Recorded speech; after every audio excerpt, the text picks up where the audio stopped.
Hi guys, so welcome back to my YouTube channel. I'm going to be covering a few things that I'm asked quite a lot on Instagram. So I'm going to cover how did I get into weight training, why did I start competing, what it's brought to my life, and then I'm going to round it off with why I nearly gave the sport up.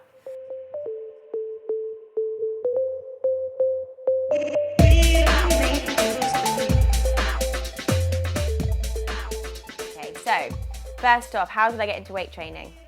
So I've always been a really sporty girl. I did horse riding to a high level, athletics, netball, hockey, dance. And actually, when I was about 12 years old, my dad took me to his weightlifting club, right? And I ended up doing like snatches and all that kind of stuff, squats and things. And they were like, oh my God, Chloe, you're so amazing at it. Why don't you come and do more training with us and maybe we can enter you for competitions? And I was 12 years old and I was just like, no, I'm a girl, I'm not doing weight training. So I kind of regret not like taking them up on that. But I kind of guess that was, weight training was introduced to me at quite a young age. And then at school as well, we did like lots of training for hockey, and part of our training was to go to the gym once a week, and I did quite like, you know, lifting weights and stuff. And then when I got to university and I was playing hockey there, we had strength and conditioning sessions every single week for the first team, and and we had to do like squats and deadlifts and stuff. And for me, like that's when my love for weight training really sort of took off. I was still an absolute cardio freaky bunny, like I was obsessed with it still. But I think that's kind of where I was like, I actually quite like this. I'm quite good at it. I'm quite strong. My physique's changing. So, and then when I left university, I went to the gym, and then I decided that I wanted to do a PT course because I was like, what do I do now? I've done a sports science degree. Like, do I do like a master's in nutrition, which is what I was going to do, but I was like, it's quite a lot of money. Like, do I really want to do it? So I did my PT course, and then obviously with that came training more. I got myself a coach, and then whilst I was PTing in a studio in Oxford, there was another PT there, and he said to me, Chloe, have you ever thought about competing? I think you would do really well. You've got the physique. Bear in mind, I wasn't really weight training like consistently and wasn't following a program. And he said to me, like, come and meet my coach. So I went down to one of the local gyms in Oxford called Unique Bodies, which is it was the most amazing gym. Met his coach, and literally the rest was history. So I properly started weight training. I think it was like, this is crazy by the way, properly started weight training consistently, like actually following a decent split. I think it was like March, April time, and by September of the same year in 2016, I was on stage. Like, I changed so much so quickly. My body adapted so quickly to weight training. It was absolutely mental. Obviously, like newbie gains kind of thing. It was like a new stimulus. My body just reacted so well. So I was on stage in 2016, and then, yeah, continued competing. And I think the reasons to why I started competing, I think I've always been in competitive sports. I've always enjoyed being really sort of dedicated to stuff. Like when I was horse riding, I was getting up, you know, before school, mucking the horses out, turning them out, riding them after school, competing most weekends. I'm used to that like regimented sort of life and being dedicated and committed to something. So for me, when my riding sort of, I don't want to say career because it wasn't a career for me, it was a hobby and a sport that I sort of did. When that stopped, I just thought, well, what else can I do? And obviously I was introduced to bodybuilding in 2016, and I just kind of like, just loved it because I loved the regimented sort of routine and being like dedicated to something and having a massive goal to work towards, obviously the end goal being jumping on stage. So I think that's kind of why, like, I was just used to having a sport in my life, and I needed something else because everything else I just either given up or just didn't want to do anymore. What bodybuilding has brought to my life, it's brought commitment, dedication. It's like I've realised I've got so much mental resilience. I've learned a lot about myself, good things and bad things, I have to admit. I've met some amazing people. I've become very successful, and I don't want to say I'm known in bodybuilding because I'm not, but I've done well in the sport so far. At lower levels, yes, but hopefully this year it will change.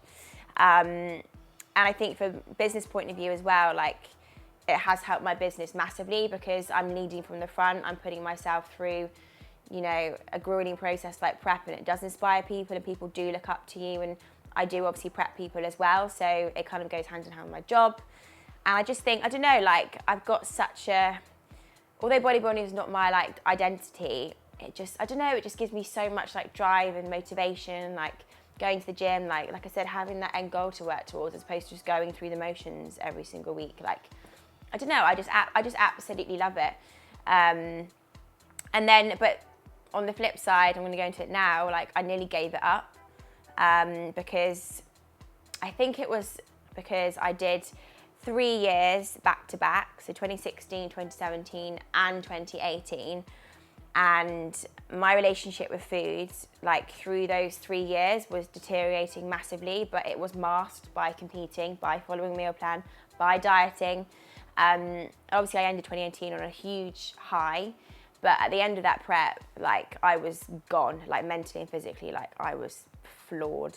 I mentioned it before, but I started like chewing my food and spitting it in the bin, because for me, like I'd been following a meal plan, I'm not even joking, like in prep and off season for 3 years straight, I never tracked my food.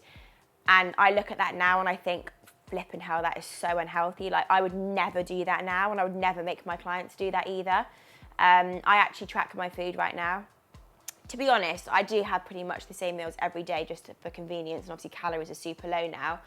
But I feel like if you're following a meal plan and you are married to that meal plan for so long, like 3 years, for me, like that's just a recipe for disaster.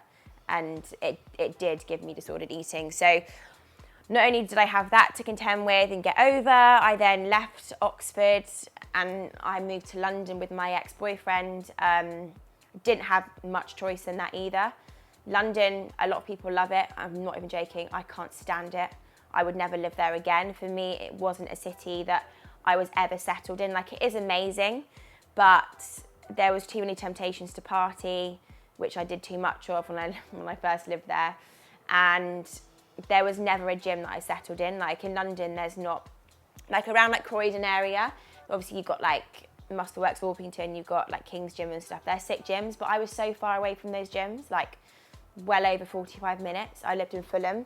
So for me, like I never found a gym that I really liked. I was never settled. And I just felt like, I don't know, like I was just losing the love for bodybuilding. And I just thought to myself, what am I doing? Like, do I want to do this anymore? So I was literally going to message my coach Callum and be like, I'm done, like I'm giving it up, I'm going to move to CrossFit. Yes, CrossFit. But to be fair, like CrossFit still does like catch my eye a bit, like it kind of probably would suit me quite a lot. But anyway, so I thought to myself, I'm going to go to CrossFit because I don't do bodybuilding anymore. Like I don't even know where I fit, because when I competed in 2016, 2017, 2018, I was a figure athlete. But then I wanted to move into IFBB, and like the size I was gonna have to put on was gonna be like a massive amount, and I was not willing at all to do the things that I needed to do to put on that mass. Like it wasn't at all in my radar, and I made that decision. So not only was falling out of love with it, but I didn't even know where I fitted anymore. Like I just was so confused with it.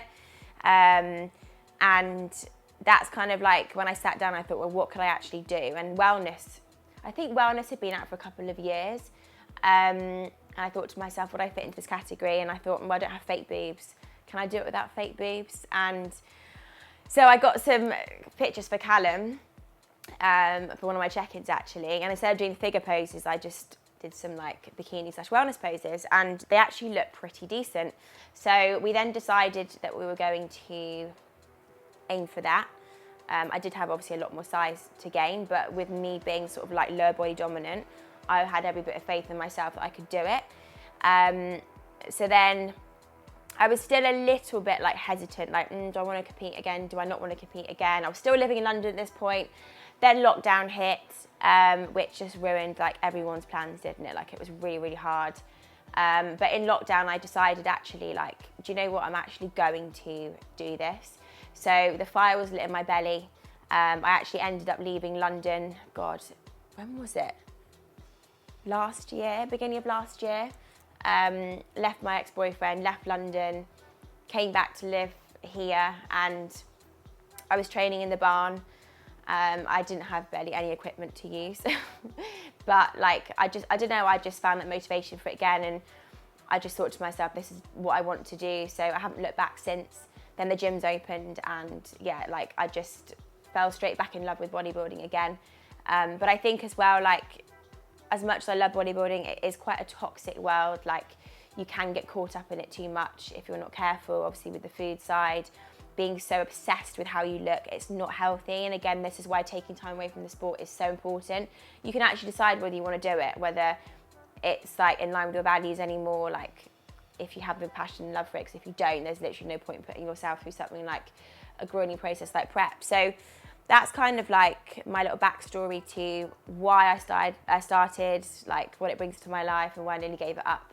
But hopefully this year I can shine bright and do really, really well. But yeah, that's it.